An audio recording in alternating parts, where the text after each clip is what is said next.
was driving 4 hours and I hit this country town just past Bairnsdale.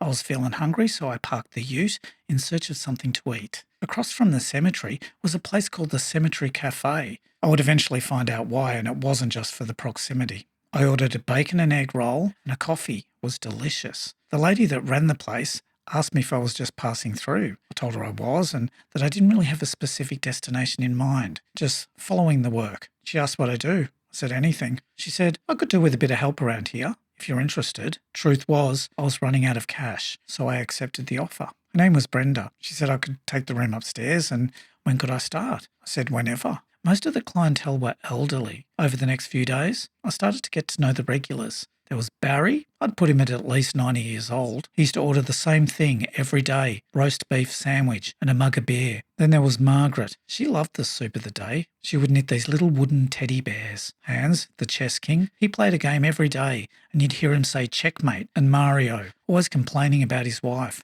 Every single one of them would have a lamington for dessert. The lamingtons were not on display with the other cakes. And after my shift, I could eat whatever I wanted, but Brenda always said that the lamingtons had run out. I was dying to try one. Then one day, I saw her serve one up. She got it from a cupboard that had a padlock on it. That day, Margaret wasn't feeling her cheery self. She said, I'll skip the soup today, Stevie. I'll just have a lamington. She'd not been in the day before and she was kind of fidgety. Can you make that too, Steve? I put the order through to Brenda and she said that there was a limit of one per day.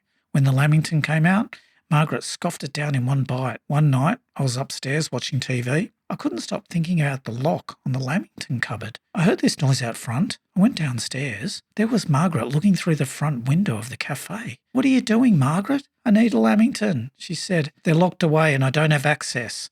Well, I know where the key is, she said. I let her in. She reached under a bench, pulls out a key and holds it up with a toothless grin. How did you know where it was? She said, I used to work here. I was just passing through, just like you. I opened the cupboard and I gave Margaret a lamington. She said, thanks, dear, and grabbed a whole heap and went running. I followed her.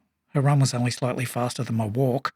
She was shoving those lamingtons into her gob and dropping half of them along the way. She went straight to the cemetery, and then I lost her. The Lamington Trail led me to an old tombstone. In the light of the full moon, I could make out the name, Margaret Brown, 1820 to 1901, and there was a knitted teddy bear propped up against it. The tombstone across from hers, Barry Clark, 1810 to 1900. Behind that, the image of a couple etched into an ivory stone.